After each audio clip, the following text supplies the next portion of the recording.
আমাদের আজকের recipe chicken ভাত।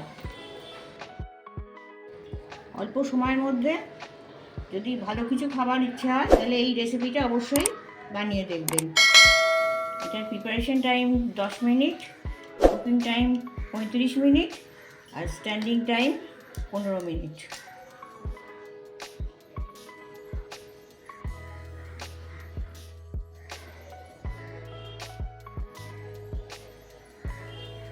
চটজলদি চিকেন ভাত করার জন্যে প্রিপারেশনটা আগে থাকতে করে রাখতে হবে। এখানে আমি 500 গ্রাম বাসমতি চাল নিয়েছি, এই বাটির মাপে 2 বাটি।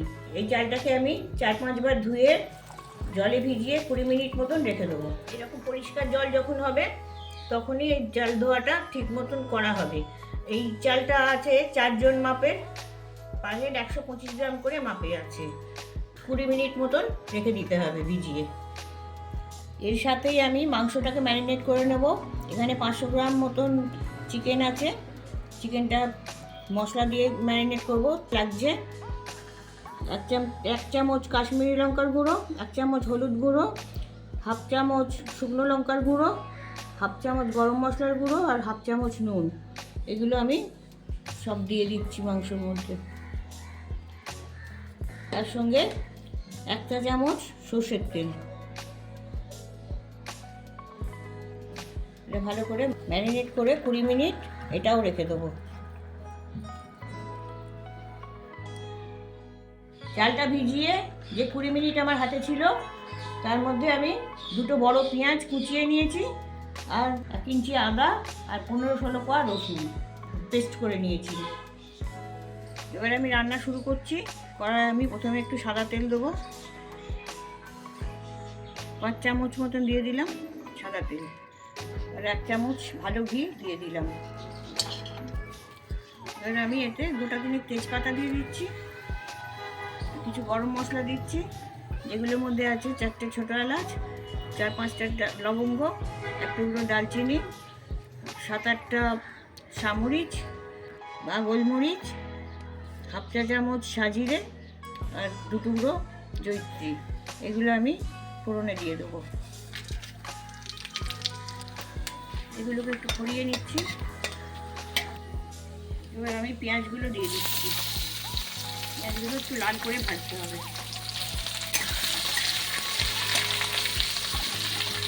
তাড়াতাড়ি লাল হয়ে যাওয়ার জন্য আমি একটু নুন দিয়ে দিচ্ছি পেঁয়াজে। পেঁয়াজগুলো হালকা লাল হয়ে গেছে। এবার আমি আদা রসুনের পেস্টটা দিয়ে দিচ্ছি। বাজারে আদা রসুনের পেস্ট কিনতে পাওয়া যায়, সেটাও ব্যবহার করতে পারেন। একটু ভেজে নেবো এর সাথে। আদা রসুনগুলো হালকা করে ভাজা হয়ে গেছে। এবার আমি মাংসটা দিয়ে দেবো। পেঁয়াজের সঙ্গে এটা একটু কষিয়ে নেবো।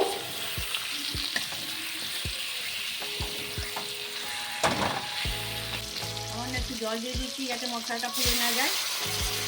এবার আমি দইটা দিয়ে দিচ্ছি, 100 গ্রাম দই দিলাম। এর সাথে একটা মশলা দিচ্ছি। এখানে আছে 1/2 চামচ শুকনো লঙ্কার গুঁড়ো, 1 চা চামচ ধনে গুঁড়ো, 1 চা চামচ জিরে গুঁড়ো আর 1/2 চা চামচ কাশ্মীরি লঙ্কার গুঁড়ো। এবার আমি এটা মিক্স করে দেবো।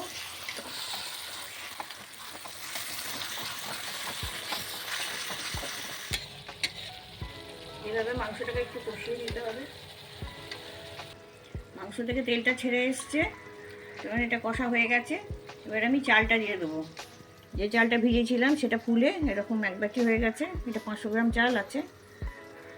আর বেশি নাড়াচাড়া করা এটা যাবে না, হালকা হাতে দিতে হবে।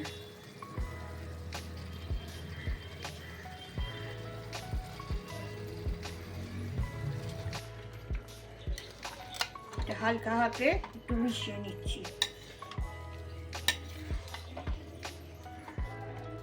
চাল মাপার সময় এই বাটিটা দেখিয়েছিলাম, 2 বাটি চাল নেওয়া হয়েছিল, তাই আমি এই বাটির মাপে জল দেব। আমি জল দেবো 3.5 বাটি।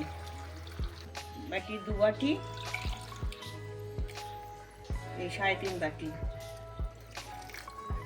1 বাটি চাল যদি হতো তাহলে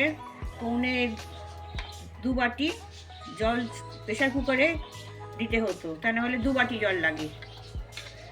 আর যেহেতু এটা কড়াই করছি সেহেতু আমি 3.5 বাটি জল দিচ্ছি, একটু কম করে। মাংস থেকে একটু জল বেরোবে, তাই জন্য আমি 3.5 বাটি জল রেখেছি।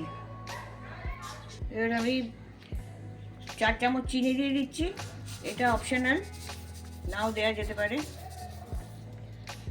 1 টেবিল চামচ নুন দিচ্ছি, যেহেতু চালে নুন দেওয়া হয়নি সেহেতু চালে নুন টানবে, তাই জন্য একটু বেশি নুনটা দেওয়া হলো, পরে টেস্ট করে দেখে নিতে হবে। 1 ফোঁটা মিঠা আতর দিচ্ছি, এটা অপশনাল, নাও দেওয়া যেতে পারে। খুব হালকা হাতে এটা নেড়ে দিতে হবে, চিনি নুনটা মিক্স করে দেবো। চাল দেওয়ার পর বেশি নাড়াচাড়া করা যাবে না, তাহলে চালগুলো ভেঙে যাবে। এই সময় আমি 4-5টা কাঁচা লঙ্কা দিয়ে দিচ্ছি। এগুলো উল্টে দিচ্ছি যাতে মাংসগুলো তলার দিকে চলে যায়, যেগুলো সেদ্ধ হয়নি। আর চালটাও উল্টে দিচ্ছি যাতে চালের উপরের চালটা ভালোভাবে সেদ্ধ হয়। জলটা সমান সমান হয়ে এসছে, এবার শেষবারের মতো আরেকবার আমি উল্টে দেবো।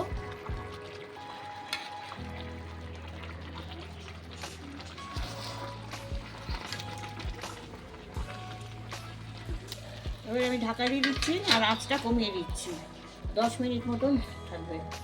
স্ট্যান্ডিং টাইমে 15 মিনিট রাখার পর এটা ঢাকনাটা আমি খুলে দিচ্ছি। যেটুকুন একটু একটু জল ছিল সেটুকুন সব টেনে নিয়েছে, আর চালটাও বেশ ছাড়া ছাড়া হয়ে আছে।